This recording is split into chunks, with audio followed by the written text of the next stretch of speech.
We're live.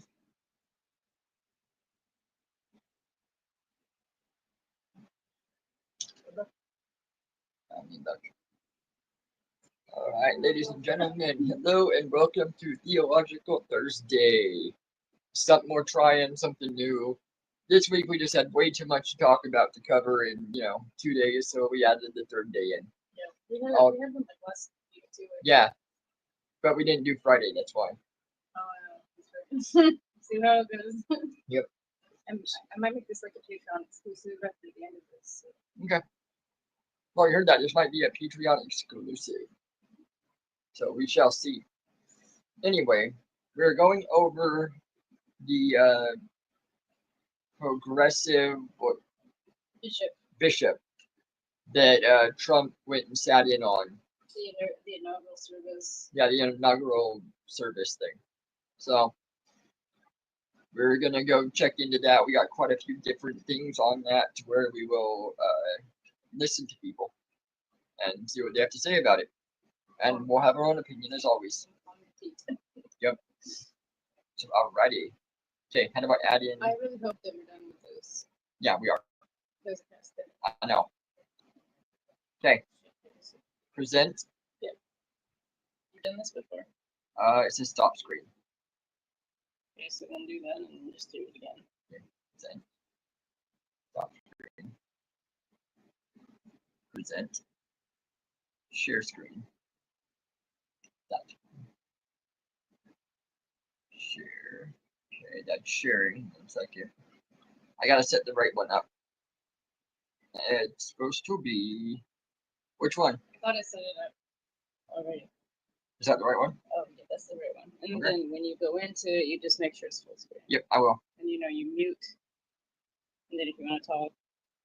All right, ladies and gentlemen, I'm gonna get this mic so we can start our adventure.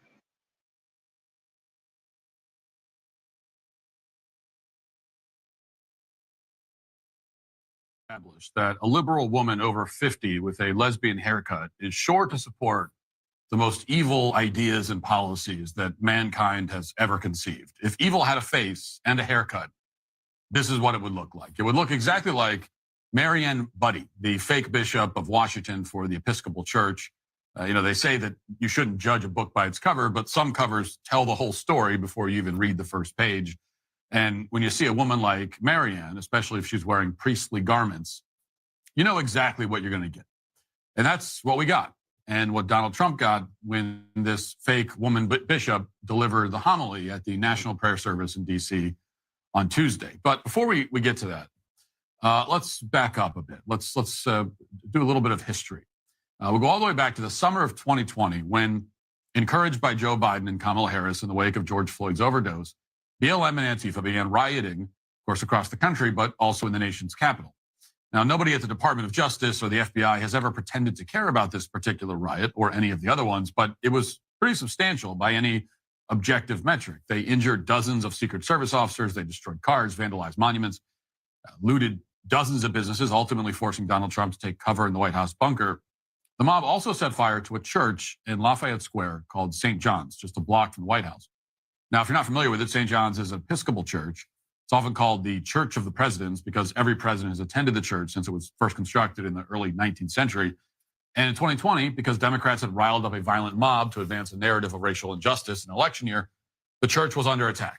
And that is in spite of the fact that the Episcopal Church, as you probably know, is the wokest institution on earth. I mean, the Episcopal Church makes Planned Parenthood seem far right by comparison. The pride flag has long replaced the cross of Christ in the Episcopal Church. And I use the word church only in the architectural sense. I mean, the churches themselves are often quite beautiful. Architecturally, everything that happens inside those churches is hideous. In any case, Marianne Budde was responsible for overseeing the church at the time. And after the violence and arson had subsided, she went on PBS to talk about what happened. But instead of defending her church or condemning the rioters who had just lit St. John's on fire, Marianne blamed Donald Trump. She claimed that Trump, merely by appearing outside the church to survey the damage, had, quote, used the mantle of the church to communicate a political message, which is going to be a very ironic statement here in a moment when we get to what just happened. But let's go back and watch this clip. we are upset about the fire as well, but that is not our primary focus. Our primary focus is the reason behind, the fundamental reasons behind the protests in our country right now. There is a deep desire for the fundamental issues at stake, brought to light by the murderous death of George Floyd and the countless others that we've witnessed in this long string of violence against Black and brown people. Well, if the president had come to pray, if the president had come to greet us in the name of the country and to offer an encouraging word, that would have been one thing. But that's not what he did. That's not what he did. And he is always welcome to come and pray. He is always welcome to be part of the worshiping body, but not to use the mantle of the church to his to communicate a political message. Again, we're back to judging a book by its cover. I mean, you could play that video on mute and you can guess everything she's going to say, pretty much word for word. You can guarantee she's going to talk about the plight of Black and brown people and how bad Donald Trump is and so on and so on. She doesn't have to even open her mouth. It's just that we all know what's coming. And of course, there's no self-awareness to any of it. This woman, this fake bishop, has built her entire career around using the mantle of the church to communicate a political message. For more than a decade, she's done exactly what she's accusing Donald Trump of doing. And after St. John's was torched, she doubled down on that approach. This is worth reiterating because it was one of the single most remarkable moments of the first Trump presidency. The left nearly burned down a historic church in D.C., and they made Trump into the villain of that story. They blamed him because a day later, the U.S. Park Police cleared out the violent protesters in Lafayette Square. And supposedly that was clear evidence that Trump was a fascist dictator or something. And to push that narrative, every mainstream outlet sought an interview with Marianne Budde. They even interrupted their broadcast to make sure that Marianne's grievances could be heard. Here was CNN, for example. Everyone, hold on. We've got someone on the phone with we want to hear from. Marianne Budde is the Bishop of the District of Columbia, who oversees the church that the president just used as the photo op. Bishop Budde, thank you for being here. What are your thoughts as you saw what happened and as you look at these images now of so many Americans crying out in the streets for law and order that is applied equally to all of us, regardless of color, regardless of economic status? I want to thank you for letting me be on this, be part of this conversation. Let me be clear. The president just used a Bible, the most sacred text of the Judeo-Christian tradition, and one of the churches of my diocese without permission as a backdrop for a message antithetical to the teachings of Jesus and everything that our churches stand for. And to do so, as you just said, he sanctioned the use of tear gas by police officers in riot gear to clear the churchyard. I am outraged. Yes, police in riot gear had to use tear gas to clear the churchyard, and because there was a riot, and that's how you deal with that. And you're supposed to conclude that this is completely outrageous. After all, the peaceful protesters were all they were doing is just trying to set a church on fire. And yet, in that whole rant, which I just played in its entirety, she never once mentions anything about how the church was just set on fire by BLM arsonists a day earlier. Doesn't come up. CNN doesn't mention it, as if it never happened. This is the extent of overt lying we were all subjected to just 4 years ago. They deliberately omit all relevant information in order to push the most extreme false narrative they can think of. And in this case, the narrative was that Trump was the bad guy because he was using the church as a photo op. So BLM gets a pass for burning the church down, but Trump doesn't get a pass for appearing in front of it afterwards. He's also apparently to blame because the violent thugs outside the church who were throwing stones at cops were eventually cleared out by Park Police. Apparently, the Park Police were supposed to just let those protesters continue to terrorize Lafayette Square indefinitely. They should still be doing it if they want to. Now, this is all just background, of course. It's a lesson in recent history that most of us still remember, but there's a reason I bring it up. And the reason is that given all this background, which was all played out very publicly, it is remarkable and outrageous that Donald Trump's advance team apparently didn't know what they were getting into when they sent Trump and J.D. Vance to listen to a sermon from this very same Marianne Budde yesterday for the National Prayer Service, which was held at the Washington National Cathedral. Very predictably, Marianne Buddy, who's been an outspoken Trump critic for years, used her sermon as an opportunity to lecture Trump and Vance about the plight of so-called trans kids and illegal aliens. This was, again, entirely inevitable.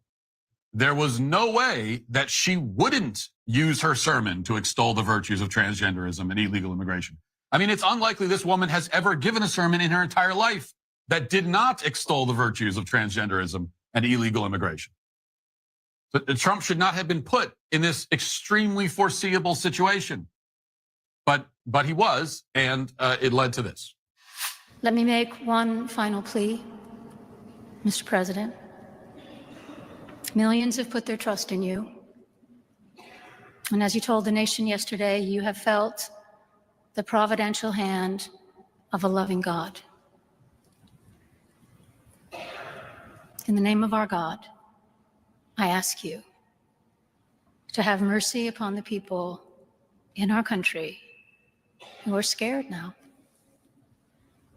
There are gay, lesbian, and transgender children in Democratic, Republican, and independent families, some who fear for their lives. And the people who pick our crops and clean our office buildings, who labor in poultry farms and meatpacking plants, who wash the dishes after we eat in restaurants and work the night shifts in hospitals, they may not be citizens or have the proper documentation, but the vast majority of immigrants are not criminals. They pay taxes and are good neighbors. They are faithful members of our churches and mosques, synagogues, wadara, and temples. I ask you to have mercy, Mr. President, on those in our communities whose children fear that their parents will be taken away, and that you help those who are fleeing war zones and persecution in their own lands to find compassion and welcome here. Our God teaches us that we are to be merciful to the stranger, for we were all once strangers in this land. May God grant us the strength and courage to honor the dignity of every human being, to speak the truth to one another in love, and walk humbly with each other and our God for the good of all people in this nation and the world. Now, you know, it's kind of funny. It's actually quite funny that whenever anyone on the left talks about illegal aliens and how we shouldn't deport them, they immediately start babbling about how, you know, the illegals are willing to do menial, low-wage jobs. Leftists can't help themselves. They will just come out and admit that they want a permanent underclass to clean their toilets and pick their crops and shine their shoes. We can't deport illegals. Who will mop our floors? I mean, that is literally their argument, explicitly so. Their argument is, don't take my slave labor from me. I don't want to do this myself. I don't want to take out my own garbage. Gross. So it's not about dignity or human rights or whatever nonsense. They want slave labor. And that's what it comes down to.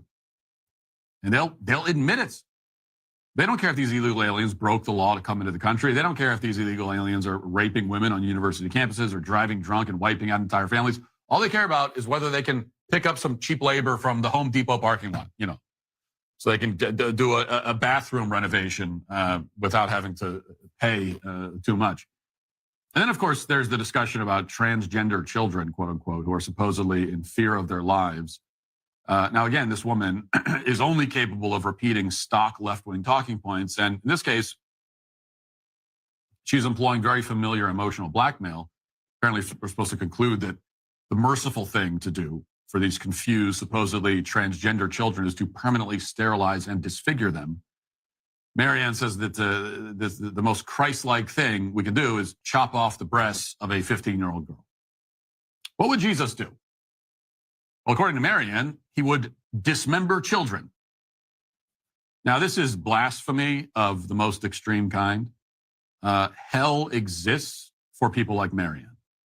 That's why it's there, for her.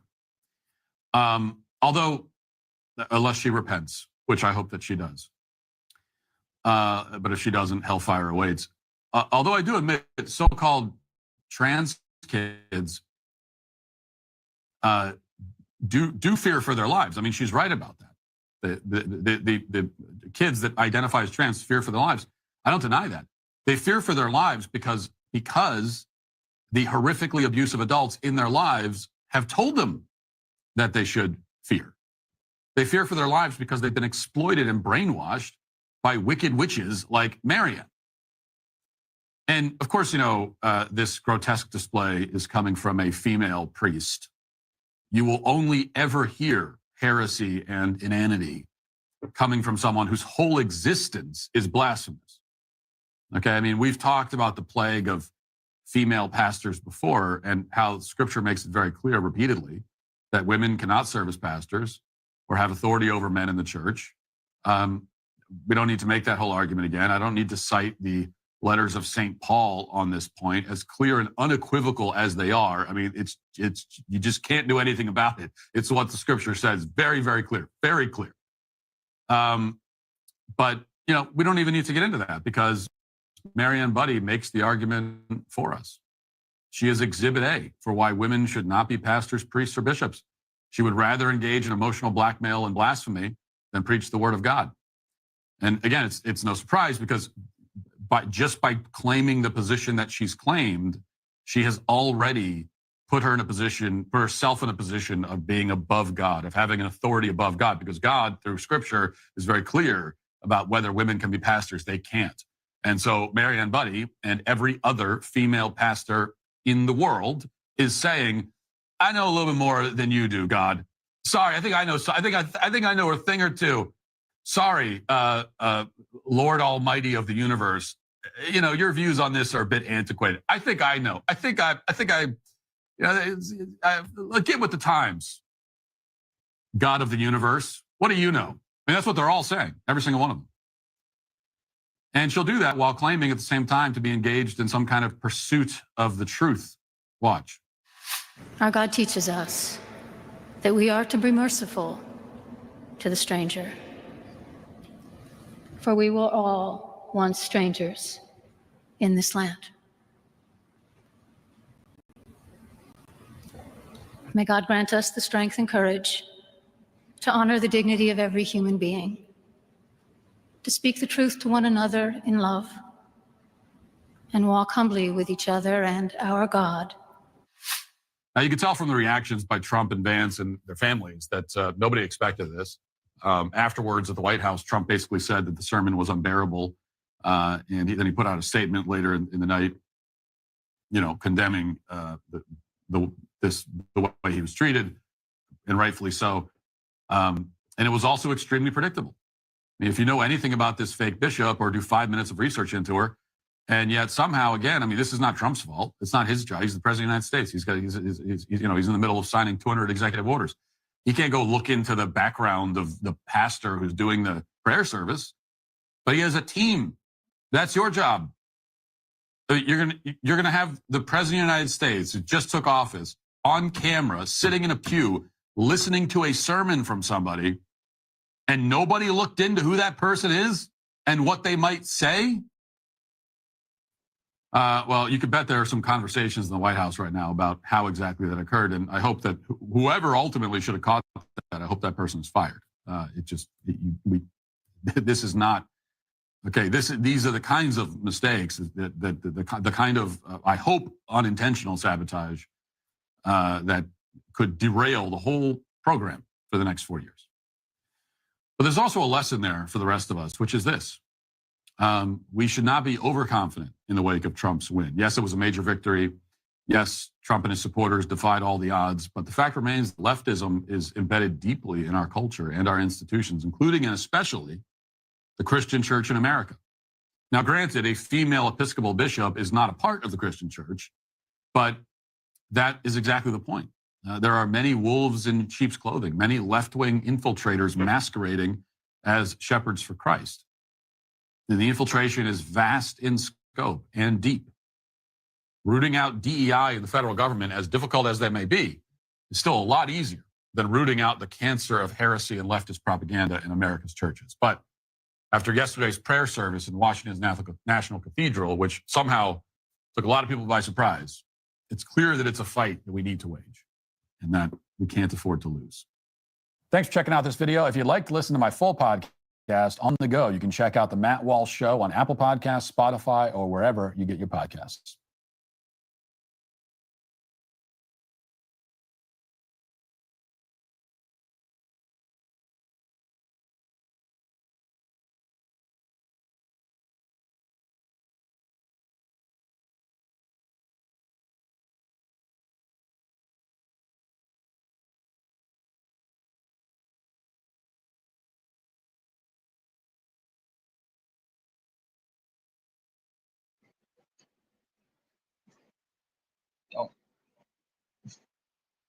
Okay. All right, we got some talking stuff to go over now.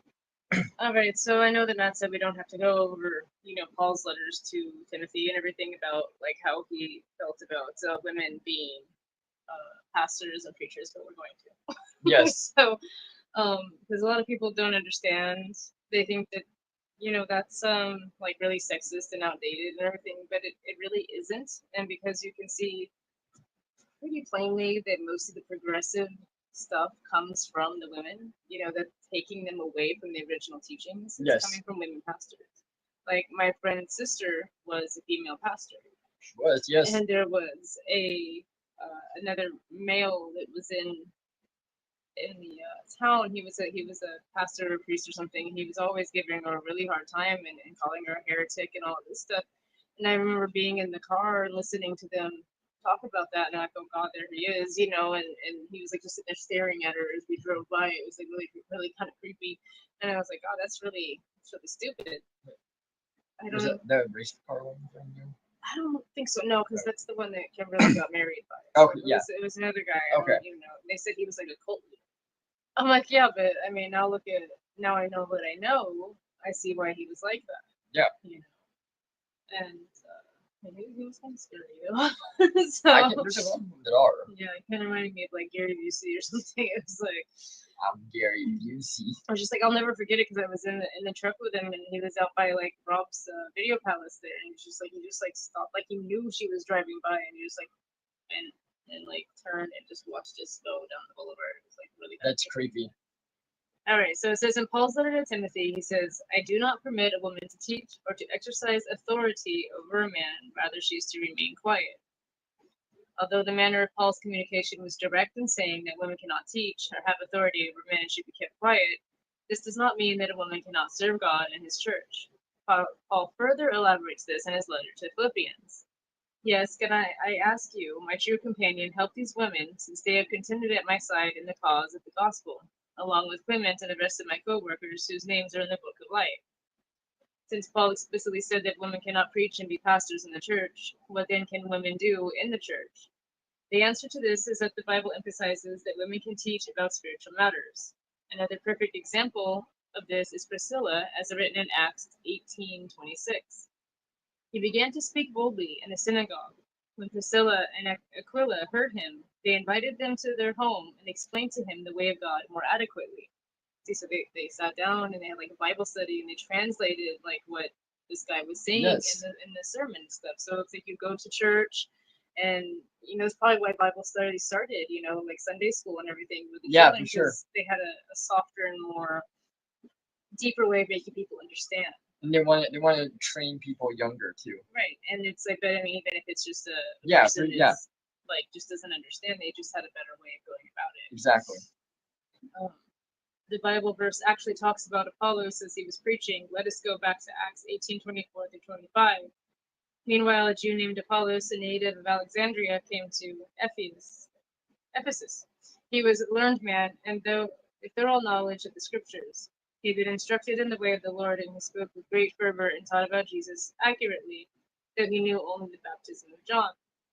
The scenario is that Apollos was preaching, but was not clear in his knowledge about the gospel, and that is why Priscilla and Aquila invited him to her home to further explain the gospel. The verse mentions Priscilla first and her husband Aquila, and notably Priscilla too had a wide knowledge about the gospel just as her husband did. Of course, Paul talks in Corinthians about a woman who prays or prophesies with her head uncovered dishonors her head. It's the same as having her head shaved. Or if a woman does not cover her head, she might as well have her hair cut off. But it is a disgrace for a woman to have her hair cut off or her head shaved, and she should cover her head. So just saying, don't do it. Well, it's saying that they're okay, but if you're going to go out and do it, you must have your hair covered. Yeah, Like, it's I know. okay Saying, to prophesy and to pray, that's totally fine. But you have to. That women have to have their head covered. right, and still not in front of a bunch of people. Yeah. It's like it's supposed to be more intimate, one-on-one setting, or like a small group setting behind the scenes. You're just not supposed to stand up in front and just have all eyes on you and be like, Like preaching. what Jesus did. Oh. Yeah, like what Jesus and Paul, they all went, like they went to auditoriums and Yes. stood in front, the Sermon on the Mount and everything. It's like they're not supposed to do that. It's like that's. But like Mary did smaller groups. Yeah, right.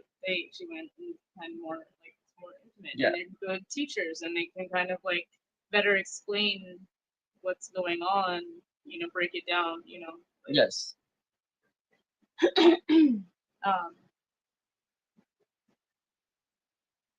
This means that a woman is particularly important in church meetings and ministry, but according to Paul and Timothy, not in preaching and being a pastor in front of the denomination.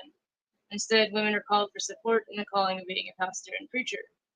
So it's like where the help meets. Yes. Like, kind of like what I do for you here. You do this, and I kind of elaborate and set stuff up behind the scenes. You said it all. Otherwise, I wouldn't have this. That's how it works. So women have a huge responsibility in the church. Women are charged of making sure the pastors, preachers, and leaders in the church are good stewards. Support here means being loving servants of God in his church and to make sure the leaders do their jobs with honor. So we're shepherds. Yep. Of course. So, sorry if that goes out, I'm not free. I know, it keeps catching me. But even in Buddhism, I think I said they do have women teachers now, but in the past, no. Yeah. So same kind of thing. It's very, very early, if there is any. Right. And most pagan cultures, I do believe, are matriarchal, so they did have women priestesses and stuff and leaders. Yeah. But as you see, those traditions haven't lasted very long, and they're scattered far and few between, so they don't have the big following. So it's like they really had something going there. And in our tribes, like I said, we just nobody listened to women, and they knew that. Yeah, so then when they always talked through the guys. Yeah, so we teach and we talk like we do, and then you go out and speak in front of people because men listen to other men. Exactly. They're not going to listen to women, especially back in the day. So, yeah, you're not supposed to do that. And now they have a bunch of progressive women pastors and preachers, and like I said, not one of them, not one has actually stuck to the doctrine and done what they're said what they're supposed to do. They don't talk about the Bible the way it's supposed to be talked about. Well, no, a lot of them go off on their own little tangents. Yeah, and it's soft. Yeah. And it's progressive, and it's easy, and it's loving, and they don't talk about the wrath, and they don't talk about the hard stuff. Yeah. That stuff is really important. It is. Damn sure it is. So of course they're popular because people are lazy and they're weak and they don't want to suffer and they don't want to struggle like we talked about last night. And so of course they gravitate to that. Of course. And they think that's so great, And you know what? Yeah. Kimberly's sister, she had dyed hair before this was even a thing. Like she had the dyed colored hair and crazy. She was so weird. She was just so weird. And I remember being very uncomfortable in her sermons.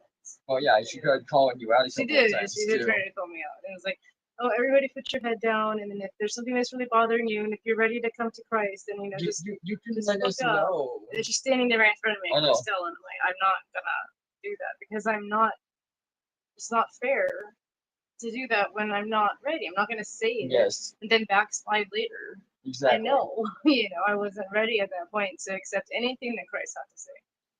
So it took time. Yeah. Here we are. We're doing damn well. All right, so move on to the next one. The next one is MSNBC interview. I forgot the lady's name, but she's going to be interviewing this heretic about the service. Mute.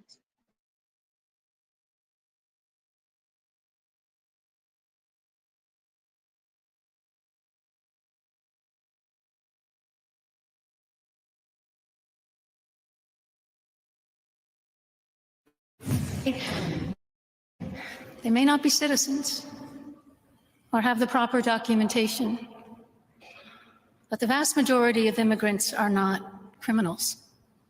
They pay taxes and are good neighbors. They are faithful members of our churches and mosques, synagogues, wadara, and temples. I ask you to have mercy, Mr. President, on those. Bishop of Washington yesterday at the National Cathedral talking directly to the president, directly, eye to eye, about compassion, humility, kindness, honesty, honoring the inherent dignity of every person, talking to him about respect, about mercy. This is not his usual bailiwick. It is hers, though. Joining us now is the Right Reverend Marianne Edgar Buddy. She's the Episcopal Bishop of Washington, D.C. Bishop Buddy, I really appreciate you making the time. I know you have a lot of options where to be, and I appreciate you being here. It's great to be here. Thank you.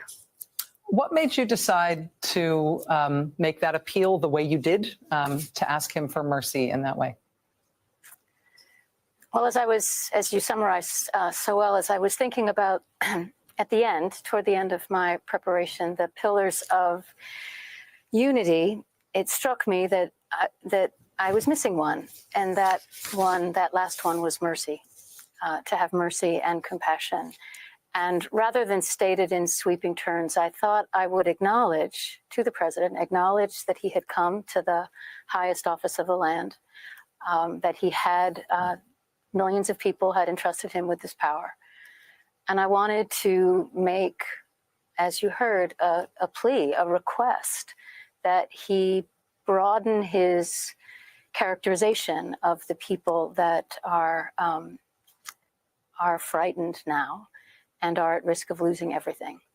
And I thought that that would be the more respectful way to say it, and also to appeal to not only the president, but to all who might be listening, to appeal to what we know to be true about our immigrant neighbors, who they are, the kind of people that we're blessed to be among, and to remember them in our understanding of what it means to be America. Your opportunity in that moment to minister directly to the president is a very unique moment. I know that you've been the bishop in Washington for a long time, and you were there for his first inaugural as well.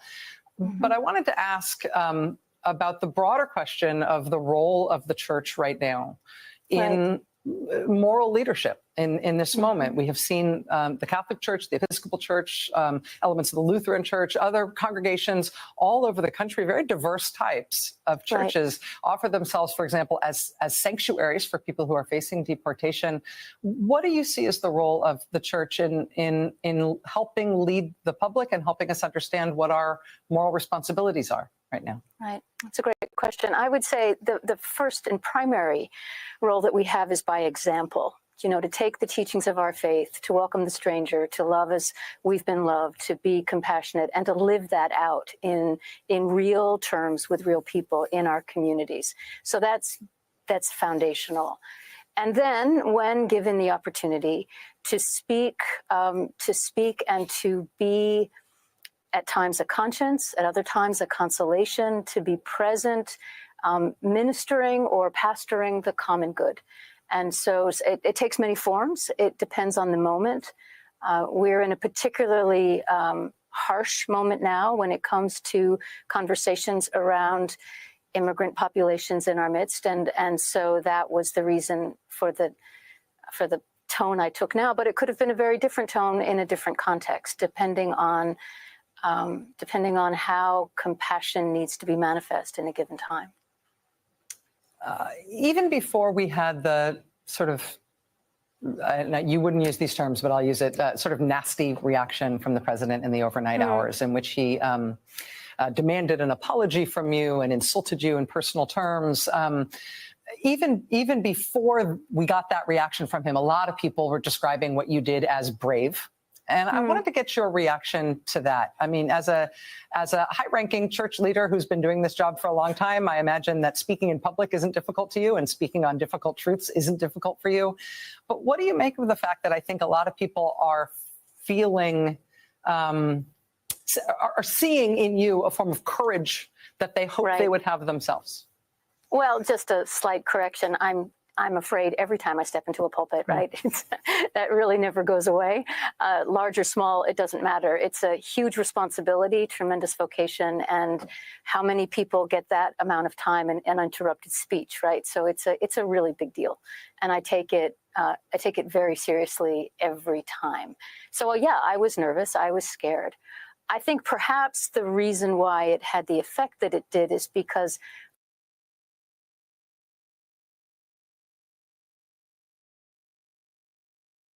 All right. So she talks about like the most vulnerable of our country and everything. She Yes. talks about, and so we have to come back around to what does she say about the unborn babies that are murdered by the thousands, hundreds of thousands every year. Yeah. They say there's like one every 30 seconds that is aborted. Okay. So, what does she have to say about that? Well, exactly. We need to know more of what her thoughts are with that, even. Well, you know what they are. Okay. Yeah. Because she didn't say anything about it, did she? No, she didn't. She brought up everything else but that. She brought up the immigration. Well, that's she what brought I up was saying. LGBT. That's she what I brought was up saying. Trans. She brought up trans youth. She brought up everything. All these things that need to be protected. Yeah. And not that. No, and that should be the top thing for a priest to talk about would be to save the babies. Right.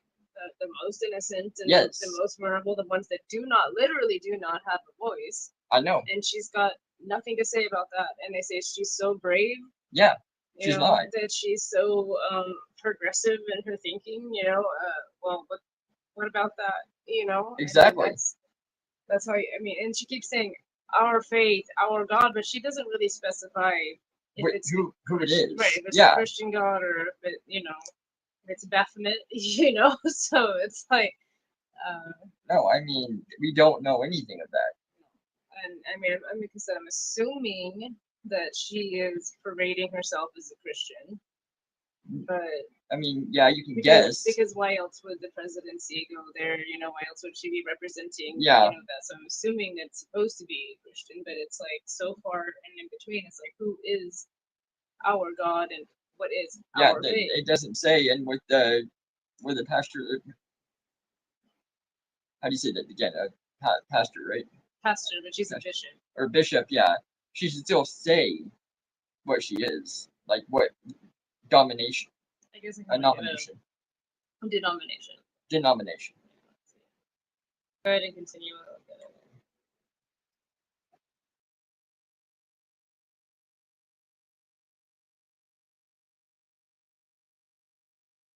For a while now, there has been very little public, there hasn't been much of a narrative outside of the narrative that the president has been describing, right? People have gone quiet or they've been ignored. And so this was a moment, and I had no idea who was paying attention. The inauguration was the day before. There weren't that many people in the cathedral. It wasn't crowded. It was a group of people who had gathered at his invitation, but it wasn't something that was in public discourse. And so I think in some ways that was perhaps the reason why it had the effect that it did. It is also an audacious thing to address anyone directly from the pulpit. I typically do that for weddings, when you talk to a couple. Do you know what I mean? For funerals, you talk to the family you're seeking to console. This was a service of prayer for unity for the country, but it was on the occasion of the inauguration of a president. And if you go back to other sermons in those moments, there's almost always a word to the president. So it wasn't unusual in that way. But in the particular moment we're in, it it filled a space that hadn't been occupied for a while. Bishop Buddy, I'd like to just ask you one last question, and Sure. I'll give you from the outset an opportunity to not answer this if you don't want to, because it's perhaps not fair of me. right. But we did get that nasty gram from the president in the middle of the night, in which he did insult you and demand an apology. And I know I've seen remarks that you made today that you've received a lot of not just invective, but threats, including death threats over the course of today since that happened. And I would just ask if you wanted to respond either to the president or to the people who have wished you ill in response to this. Well, I've had people wish me dead. I'm not sure they've threatened to kill me, but they seem to be pleased if I met my eternal destiny sooner rather than later. And I would simply say, I was trying actually to encourage a different kind of conversation, that you can certainly disagree with me, you can disagree what I've said or did, but could we as Americans and fellow children of God speak to one another with respect? I would offer the same to you. I would listen to your views and I would honor them, but we don't have to go to the highest extremes of contempt when we are in a position of disagreement. And I think if we could get that back as a country, we would go a long way in being able to work together to address the many problems that we face. Well, at its best, no matter your a religious faith or lack thereof, the ministry is both teaching and leading. And that, I think, is why you're having such a strong reaction from so many Americans to what you did yesterday. And I am sorry for the vitriol and the negative reaction that you've had from some quarters, but I hope you know that there's a lot on the other side of that as well. Thank Right, you Reverend so much. Marianne Buddy, Bishop of the Episcopal Diocese of Washington, D.C. It's an honor to have you here. Come back anytime. Thanks so much. Thank you.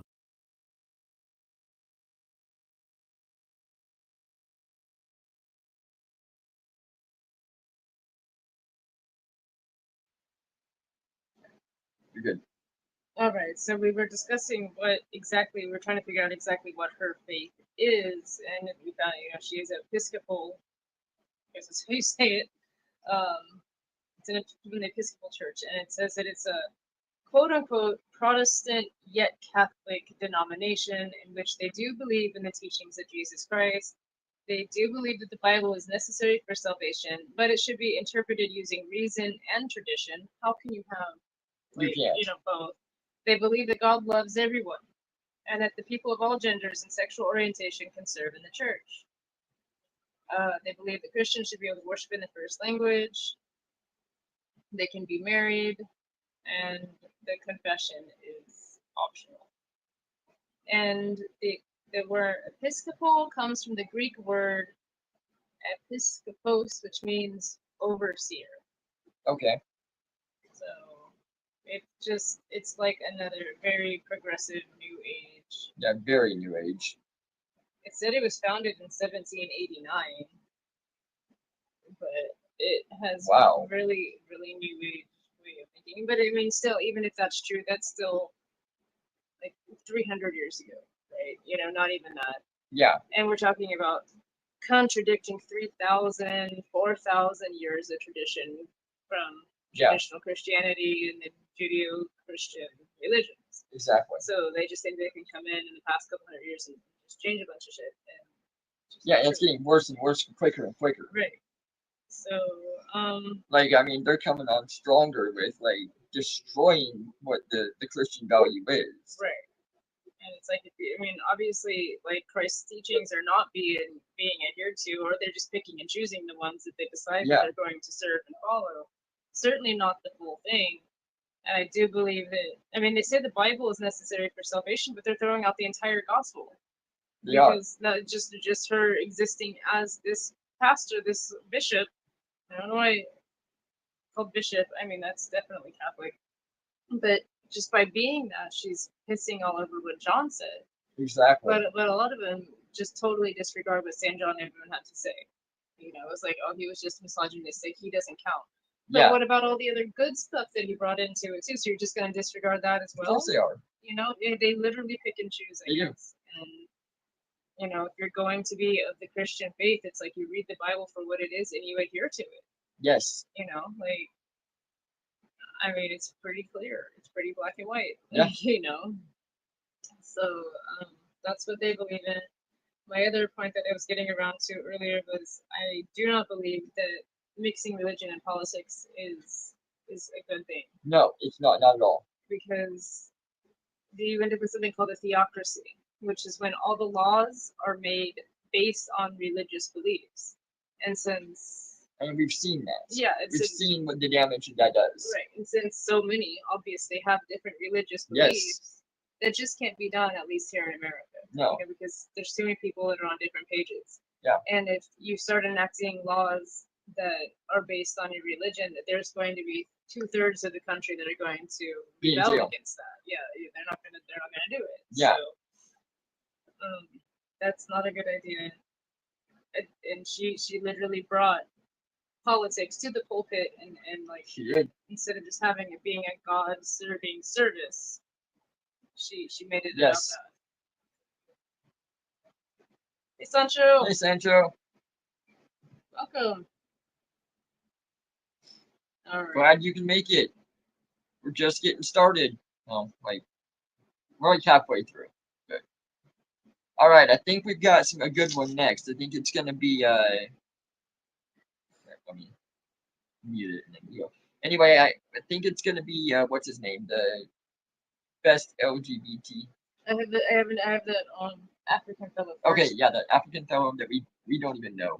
Yeah. So we'll go on to that one, and And then then it should be Thai. yeah.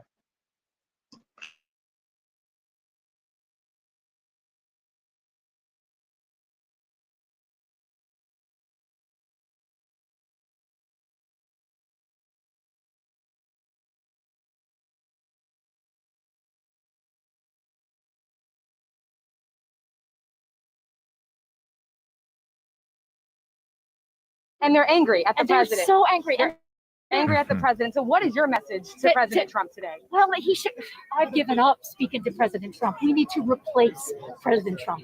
I believe you've come across the video of this bishop who gave a sermon, because this video resurfaced after the whole incident. This particular video resurfaced after the whole incident. I'm going to play you the video, and then we'll take it from there. Why did you want to come out here and send Their message. It is a message of a call for justice, for swift justice for George Floyd, for systemic justice for all brown and black people who have been under the knee of this country in ways that we have witnessed time and again. This is wrong. And this rising up, this spontaneous uprising of people, mostly half my age or younger, they're the ones we should be listening to. And they're angry at the And they're president. so angry. They're angry at the president. So what is your message to President Trump today? Well, he should. I've given up speaking to President Trump. We need to replace President Trump. We need leadership that will lead us in the ways that this country deserves. Thank you. Thank you. So you see, it appears that this person has a personal issue with President Trump. So you could clearly hear she was calling for the need to replace President Trump. And now she got an opportunity to preach a message. She got an opportunity to preach a sermon on unity. And then she used the final part to call out the president.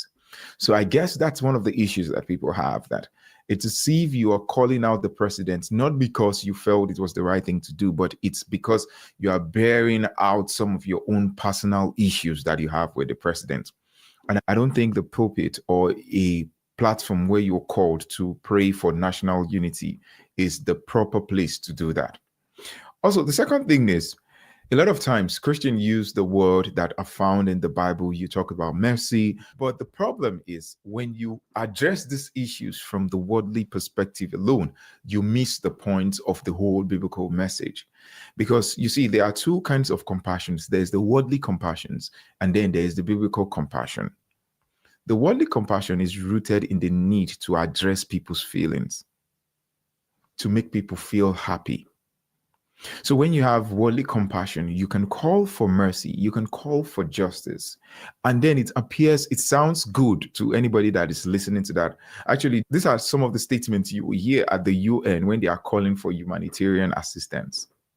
But you see, when we talk about biblical compassion, that is rooted in the character and the truth of the Word of God. You cannot talk about the mercy of God without talking about the justice of God and the righteousness of God, because they all work hand in hand. You cannot talk about mercy while ignoring the subject of the truth.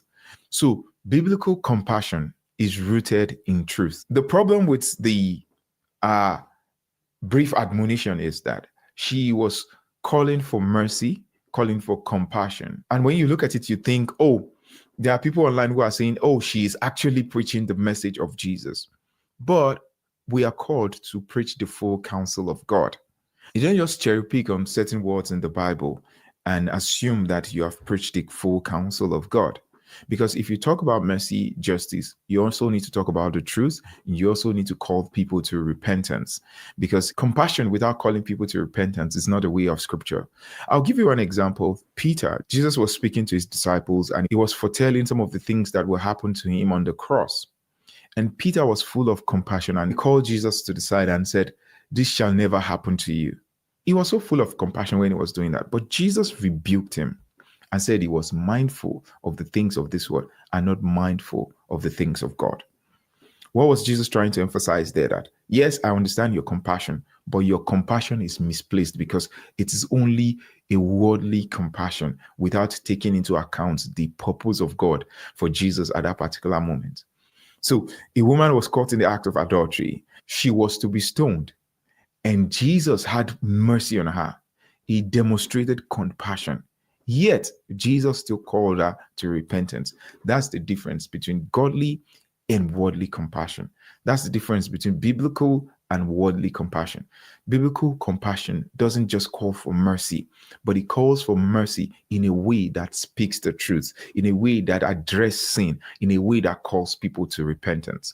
That's what she failed to do in her message. That is, call people to repentance while addressing the issue of mercy. Okay?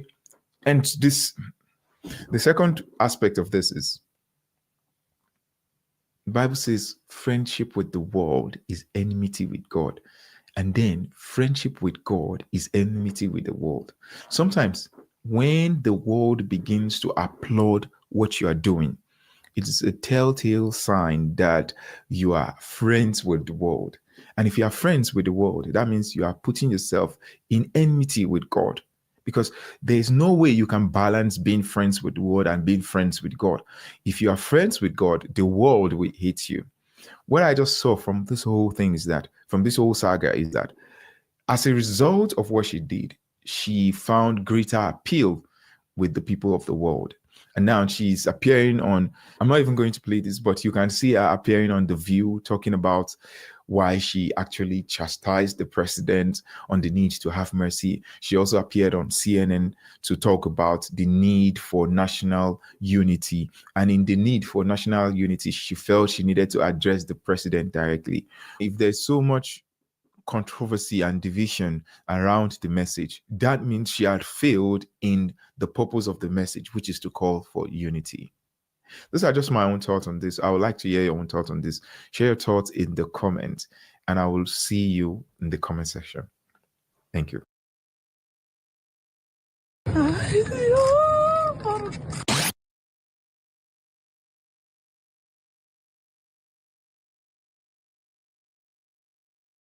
Soft, you know. It's really soft. Yeah. I mean, you did. Yeah, but I'm muted now. Okay.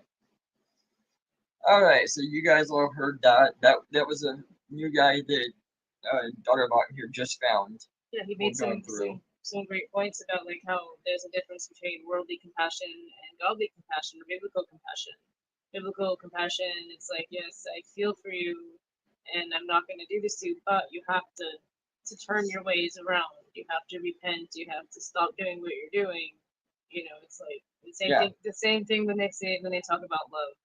It's like for the progressives, you know, love is just all acceptance. But biblically, it's like, you know, when you love your toddler and you don't want it to run out and get hit by a car in the street, you know, so you pull them back and they might not like you for it because you're interrupting their playtime, but you know that they're what is best. Right. Yes. And it's like, that's love. But you don't want them to get killed, so it's like, you know, you love them and pull them back. So, and he said you can't be friends with God at the same time as being friends with the world, and she's trying to appeal to the masses, and that's the problem with these progressive churches. Oh, for sure, especially with the LGBTQ. Yeah, right. Where they're saying that that's okay to do. That's, you know, you're allowed to be gay. Right. You know, God won't Just keep judge doing you what on it. Do what you do. Right. And no, I mean, it clearly states in the Christian Bible about that. Right, and it's like, yeah, sure, you can be gay, but you are not supposed to act upon it. If you really can't get rid of the thoughts and the feelings, then you just become celibate and celibate, you serve. and you can no longer be with somebody. I mean, you could be with somebody as long as you're not sexually with somebody. Right, and I think that's the biggest thing is it said to deny yourself, pick up your cross, and follow me. Yes. You know, it's like anybody who wants to be with me, you have to deny yourself. So it's like, how could anything like LGBT even exist if that's the case? It wouldn't even be a thing. They would all be on the same page for Christ. Nothing else would matter. Exactly. So these progressive churches, they're just trying to make a buck and get a following by selling softness, and there's not enough to go. Harsh truth to go around. Yeah, and the softness is just selling. You know? Yeah. Mic drop. All right, what do we got here from Sancho? One of my just got off of work 50 minutes ago. One of my sisters and my best friends keeps talking to me on how Donald Trump is actually fixing up the U.S. and they are both minorities. They both said society was really upside down before Trump went back into office. It's true. It really is. It's like he's really worked just bam, bam, bam, 2 days, and he's just turning all this stuff around. I know. You know. Speaking of which, my friend and I wanted the Passion of the Christ, and I made watch the Passion of the Christ, and I made analogies on how the Pharisees and other people act exactly like woke people act. Like history repeats. It does. Isn't that crazy? Yeah. We read the Bible every morning, and it's like it could have been written yesterday. Yeah, it could have. You know, instead of 2,000 years ago. And like so many people are like, well, what does a book from 2,000 years ago have to do with today? Have you read it? I mean, if you think about it, what Hollywood has done, as far as sinning and all this stuff. Now, what's going on right now is Hollywood's burning. Yeah, it's on fire. Like, you know, all over. It's been called to repentance. Now. Right. You know. And I mean, that's what happens. You know, these forest fires will take whatever they want. Well, what it is a great cleansing. Yeah. You know, it's like it'll strip you down to the bones and be like, what do you really need in this life? Exactly. You know? And that's what a lot of people need to understand. Is what is really needed compared to what is wanted. Right, exactly. And I mean, yeah, that sucks. That's painful. We've been through it. Yeah. But it was stuff that was distracting. You know, it was stuff that wasn't serving anything. So it was baby stuff, unfortunately. Yeah, we had some of our baby stuff, and I did have 2 El Caminos that we lost, and oh my god, that hurts. But you know, it was obviously not needed. Yeah. You know, I mean, so you know, strip down, and then you see what really matters. I mean, one of the El Caminos got shot at when you guys were bringing it back the first time. Yeah. We were driving through the Amagosa Desert at night, and somebody shot the window out on it on the trailer. Which, if it was any sooner, it probably would have hit you or your mother. Yeah, it was on my mom's side. Yeah. So, that was so crazy. But so you know, like, but yeah, you're right. I mean, it's a cleansing. Yes. And it really sucks, but I mean, it happens, and especially it happens here in California. Especially it happens to us a lot. It does. It just drives. It's like I was having existential crisis and trying to figure out where I was supposed to be in life, and I went and I prayed out underneath the full moon, and then the very next day, a wildfire came and drove me back here. Yes, it did. And took all those things away from me, and it was like, okay, God is telling me that I'm supposed to be here with you, working on our life. You know, it really, really brought shit into perspective. And it's like with me, it's like I end up having to walk a lot. Yeah. You know, we might get a vehicle for a little bit, and then it's like, nope. Yeah, you get to suffer. It shuts it down again. So that I don't have a vehicle, and it's like I've got to walk, and it's like that's fine. Look how many people you meet. Yeah. You know, look at all the stuff that we've learned that way. It's amazing when I talk to people up here. They're like, well, how do you do it? They're like, there's no way that I could do it. I couldn't walk. And it's like, you don't know unless you are called to try. Yeah. If you don't have any other choice. Yeah, you don't have any other choice. We have to get food here. We have to get, you know. one of my favorite quotes is, "You never know how high you are until you're called to rise." Yeah. You know, and and then the invention is the mother of necessity. It is. So it's amazing, like what you'll do if you put your feet to the fire, and Exactly. yeah. But that's what's missing in the churches today. It is. Is nobody wants to talk about that. It's just love and light and acceptance, and God created you as you are. You're already perfect. It's like, no, you're not. No. You have to be refined. Yeah, you do. You really have to do. go through some shit to make yourself better. Yeah.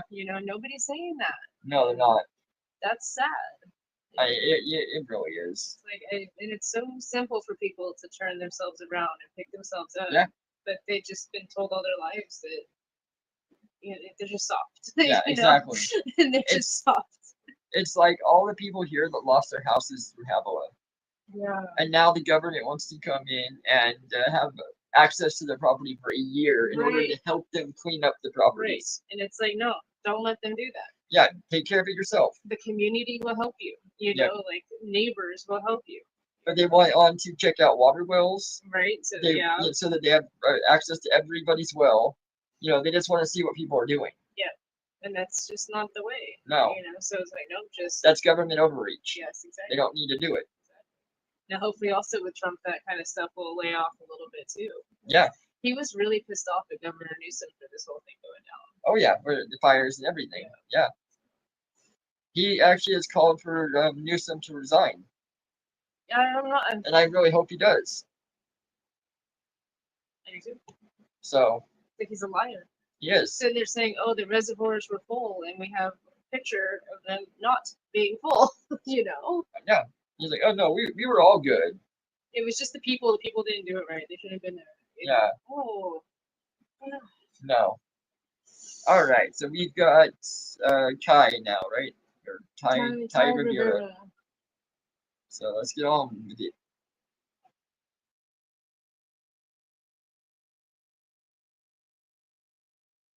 Yeah, Toots, we all got a story now. Hit the bricks. Okay, half joking on this one, and I'll explain more in the video, but this is meant to tug at your heartstrings, and it's not going to work.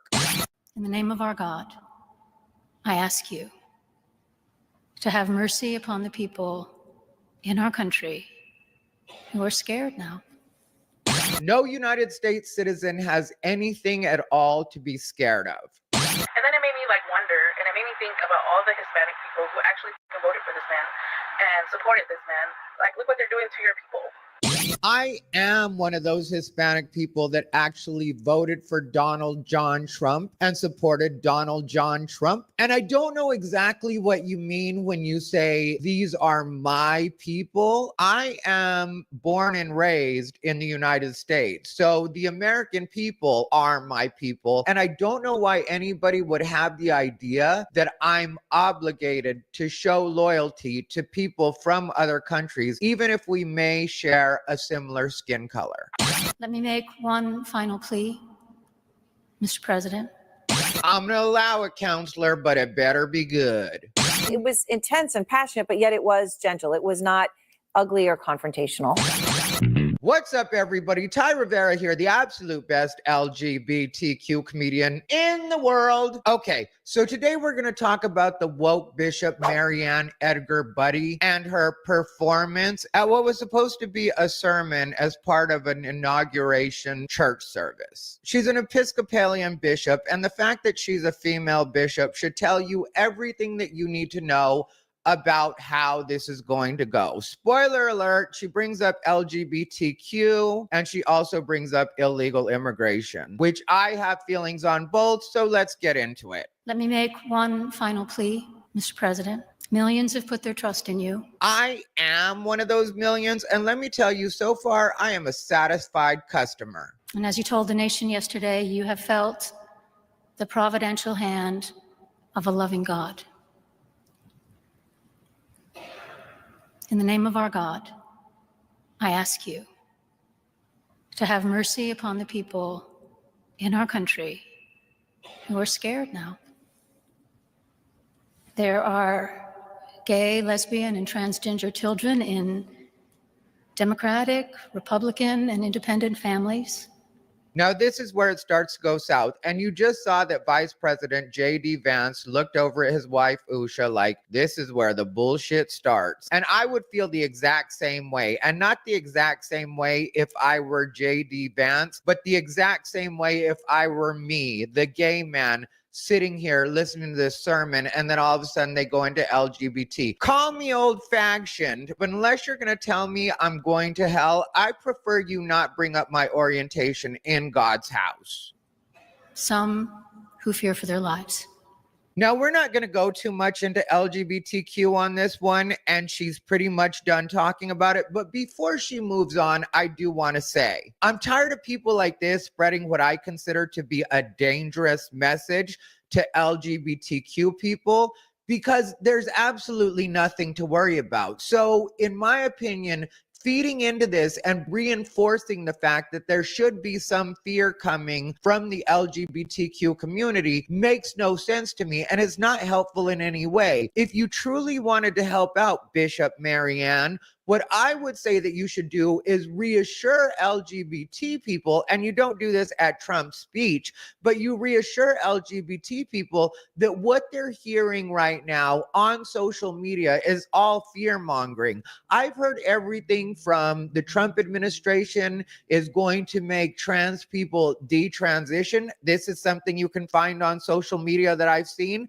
I have heard that the Trump administration is going to make trans people change their names back to their birth names, which is something that's not going to happen. I have heard that businesses like restaurants can now deny service to not only trans people, but LGBT people in general because of the executive order that Donald Trump signed. And the reason that I say that this is dangerous is because another thing that people love to spread, and may be true to a certain degree with the Chicken Littles of the LGBTQ community, is that the Chicken Littles of the LGBTQ community are in danger of self-harm or self-delete because of what's going on with the Trump administration, or more importantly, because of what they're being told is happening with the Trump administration. So if we really buy into the fact that LGBTQ people are in danger of self-harm, we need to remember that it's called self-harm for a reason. So one,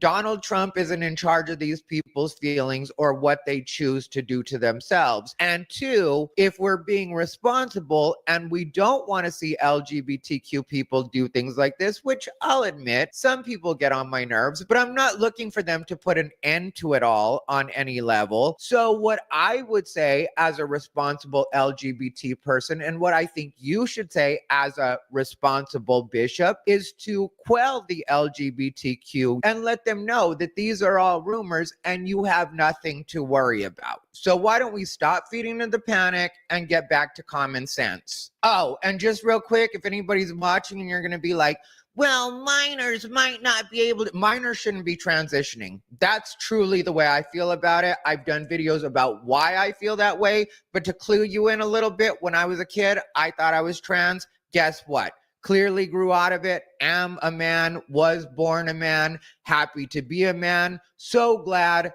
that nobody acted on any feelings that I had, and so glad that I kept those feelings to myself and just grew out of them. I realize in the new world that minors will, in some cases, talk to their parents about things. I think that it's great if a person feels open enough to talk to their parents about this, but I also feel like it's a parent's job in certain cases to say no. Before we go any further, I just want to ask that you like, comment, and subscribe. We're on our way to 100,000 subscribers, just past 64,000. So if you can do your part, please do hit the subscribe button. Don't forget to click the bell and make sure that you set it to all notifications so that you know every time I upload. Now let's get on with this video. And the people who pick our crops and clean our office buildings, who labor in poultry farms and meat packing plants, who wash the dishes after we eat in restaurants and work the night shifts in hospitals, they Now, I'm stopping here real quick because you can see that Trump, Vance, and the whole crew is getting tired of this. And I want to give them credit for not shouting out and not getting up and just leaving, because this is not the time or place for what this bishop is doing right now. This is still an event that's meant to be part of the inauguration, which is supposed to be part of the celebration of Donald Julius Trump becoming our 47th president. So I don't know why this person would think that this is appropriate in this moment. They may not be citizens or have the proper documentation, but the vast majority of immigrants are not criminals. If they are here illegally, they are criminals. It is a crime to enter and stay in this country illegally, which makes them criminals. So there's that. They pay taxes and are good neighbors. They are faithful members of our churches and mosques, synagogues, wadara, and temples. I ask you to have mercy, Mr. President, on those in our communities whose children fear that their parents will be taken away. If they have fear that their parents will be taken away, you should quell that fear as well, because I can tell you, I have seen interviews with the border czar, Tom Homan, and he has said that kids can go with their parents. So they will, in all likelihood and ideally, go with them. And that you help those who are fleeing war zones and persecution in their own lands to find compassion and welcome here. Okay, I'm going to get real serious for a second, because what Bishop Mary Ann Edgar Buddy is doing right now is one of the things I like least, is when they imply that we have to welcome these people in order to be good in the eyes of God. I do not feel that way at all. And I honestly feel, and what bothers me most in these kinds of situations, is that I feel like people like this bishop should go to the home countries of the people that are coming here the most and being persecuted or dealing with war-torn situations, as she put it. I feel like she should go to their countries and talk to their leaders about making it so that people don't feel like they have to risk life and limb to come to the United States. I feel like if you're really trying to help the situation, the solution isn't to come to us and tell us what we need to do in order to be welcoming or to take these people in. But like I said, to go to Venezuela, go to Mexico, go to El Salvador, find out why exactly these people are having to come to the United States and address that with their leaders. Ask their leaders to show them mercy. Ask their leaders to give them the kind of benefits that they know that they were getting when they would come here. We have our own stuff to worry about in this country, and we have our own people to worry about in this country.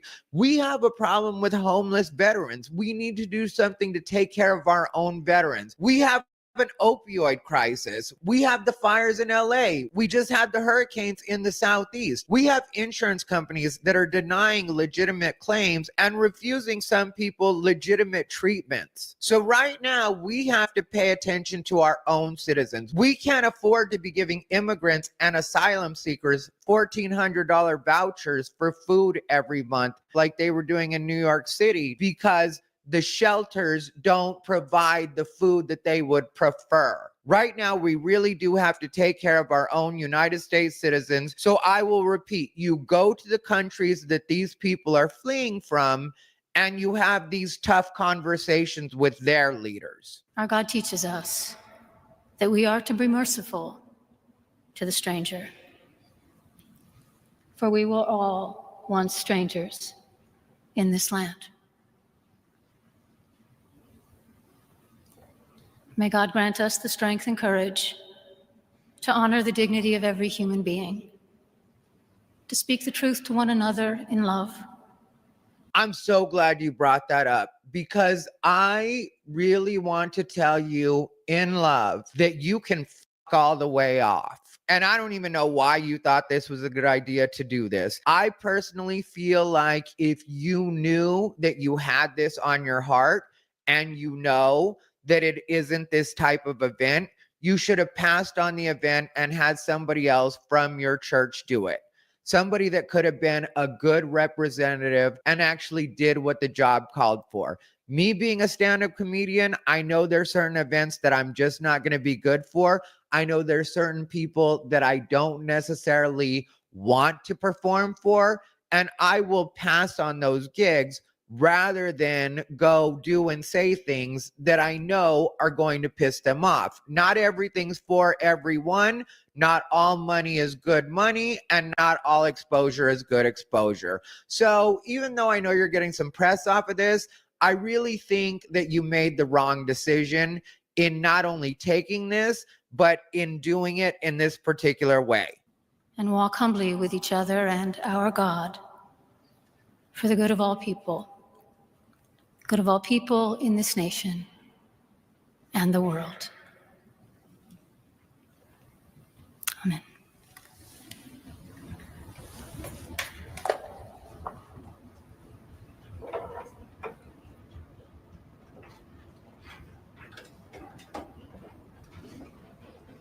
Okay, I played the end just so you guys could see everybody looking around like, what the hell happened? Not too exciting, was it?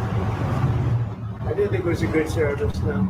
They could do much better. And you know, she really is barking up the wrong tree and should have known this, because I feel like of all the things that we as Americans, left and right, do tend to agree on when it comes to Donald Trump coming into office. Even if you voted for Kamala, I do feel like most of us as Americans, as United States citizens, do agree that illegal immigration had gotten completely out of control, and also do agree that the LGBTQ community had gotten out of hand. So when you go at it this way, which I'm not going to assume anything about this bishop, but I am going to say she looks a little on the butch side. And I am going to say that I also know that it's not uncommon for LGBT to be in the clergy. So do with that what you will. Whether she herself is LGBTQ or not makes no difference. This wasn't the time for your personal agenda. I watched her talk on CNN.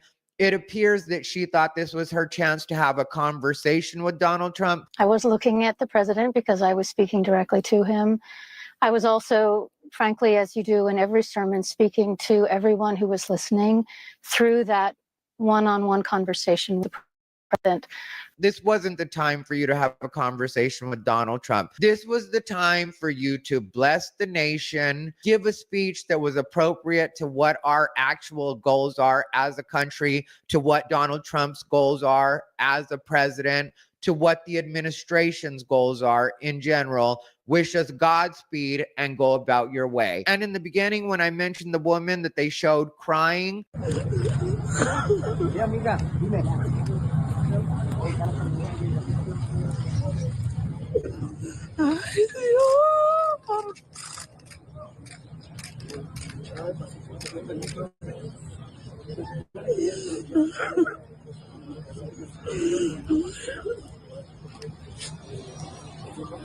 it's all an emotional manipulation, in my opinion, and I'm not going to feed into it. I'm not happy that this woman is crying, but at the same time, what did you think day one meant? Donald Trump has been very clear from the beginning that on day one, he was going to be tough on immigration. And I know that because you had an appointment on the app, because that was a thing, the woman had an appointment on the app. But I would have thought to myself, being that we've known since November that Donald Trump was the incoming president. And while a lot of people would like to be like, well, maybe they didn't know, look at that woman. She is dressed well. And I don't say that for any other reason, but to point out that she doesn't look like an uneducated woman. And I'll tell you guys something I know from being brown and talking to other Latinos, especially Latinos that are from Mexico, which the people I personally have known for the last several years have been here fully legally, came in the right way. But if you know anything about that part of the population, they usually do have ties to people that are coming in illegally. They congregate in the same neighborhoods, they exchange news, and these people always know what's going on with immigration and politics because it really does affect their lives. So I don't think that this woman didn't know what was going on.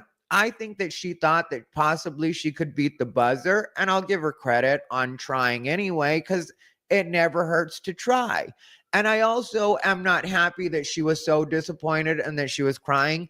None of that brings me joy. But I really do feel like your optimism in coming to this country should have been cautious, because we all knew that Donald Trump has been saying, and the border czar has been doing different interviews where they've been saying that they were going to be tough on immigration and the borders were going to close down. So I don't know how this woman is pretending that she didn't know that.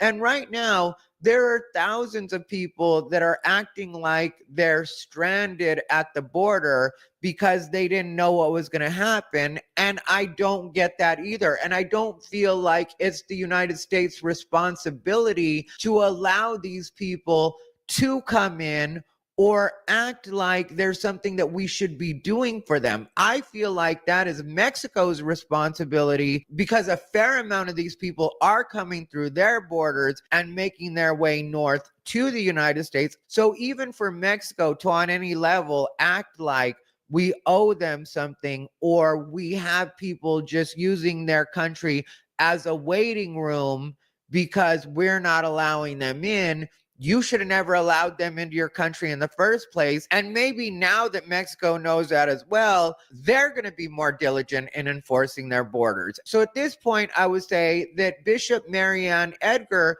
should take a trip down south and go talk to the Mexican government about being welcoming of these new citizens that they're going to have, because the United States isn't going to take them. If you want to help out, that's what you can do, in my opinion. Anyway, let me know what you guys think down below in the comments. If you want to see a video of me talking more specifically about the executive order regarding LGBTQ, more specifically trans, and the part of the speech where Donald Trump was very clear about there being only two genders, click the video on your screen. Other than that, as always, thank you for watching. This has been Ty Rivera, the absolute best LGBTQ comedian in the world. They bought into his bullshit.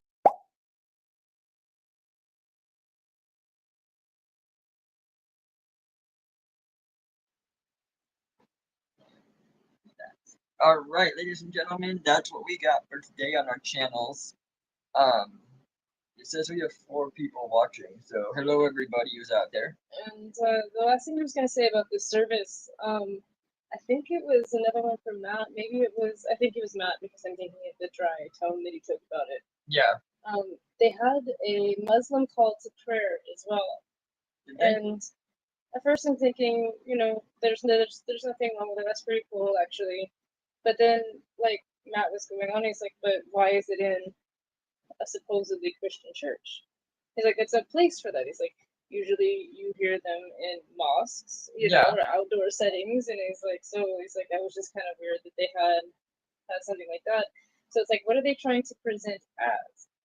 I mean, why didn't they have like an outdoor venue and have a bunch of different religious leaders come that way? They probably should have, but they're trying to show the unity, I think, which we're not. We're not unified because there's so many different beliefs. Right. Beliefs within it. Yeah, so it should have just been like a neutral ground if they were Yeah, to do that. they should have, and like only certain subjects to talk about. Right. Ones that like all of us can agree on. Right. Yeah, and like I said, politics have no place in the pulpit. No. And a woman has no place in No. front of the Not at all. denomination. So it was just a heretical display all the way around, no matter like what religious sect you come from. Yes. Because definitely Muslims, I mean, are going to be against that as well. So yeah.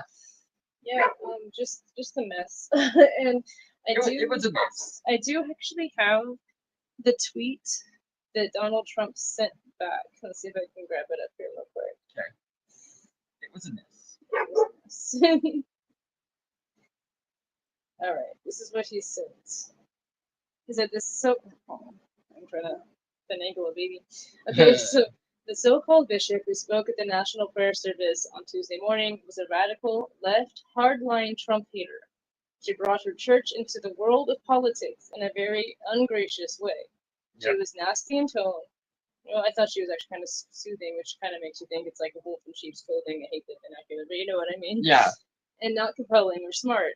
She failed to mention the large number of illegal immigrants to come into our country and kill people. Many were deposited from jails and mental institutions. She also, and this is us talking again, she also did not talk about all the millions of babies that are killed every year. By abortions and stuff. Exactly. It is a giant crime wave that is taking place in the USA. Apart from her inappropriate statements, the service was a very boring and uninspiring one. She is not very good at her job. She and her church owe the public an apology. See, they keep saying that he said that she owes him an apology. Yeah. But he said the public. Yes. The public That's apology. exactly. Yeah, that's where the president's for, is the public. Right. So that's why he says owes the public an apology. But like this, the left-wing news stations, they're saying, oh, well, they say that you owe him an apology. Yeah, no, That's not what he said. No. I'm looking at the tweet right now. Yeah. So if anybody wants to follow him, apparently his tag is at the real Donald Trump. So check that out and you can see it for yourself. Yep. But yep, that's pretty much all I got for you. That's all I want to. That's all I got to say about that. That's all I got to say about that. Didn't die. All right. Thank you, ladies and gentlemen. Namaste. I'll see you tomorrow. Yes, we have all sorts of walks of life of YouTubers that we go through. Exactly. We got gamers. We got ghouls. And we got some LGB. Yeah. Oh yeah. Oh, for the people that we watch, Yeah. holy crap, yeah. We've got people from all sides of it. Yep. Trying to bring you the most comprehensive views that everybody can kind of come together on. Exactly. That's the point. Coming together, unifying. Seeing the common threads of humanity and all belief systems. You know, that's what Primitus do. I hope that everybody's safe tonight and that everybody hunkers down. We'll be back tomorrow night again, so hopefully about 6 o'clock. Yeah. Prayers for the fire victims. Yeah, prayers for all the fire victims. If you lost your home, I'm very sorry for you. Just hang in there and know it's a good cleansing and that the universe has much more in store for you. yes, very much so. Namaste, ladies and gentlemen.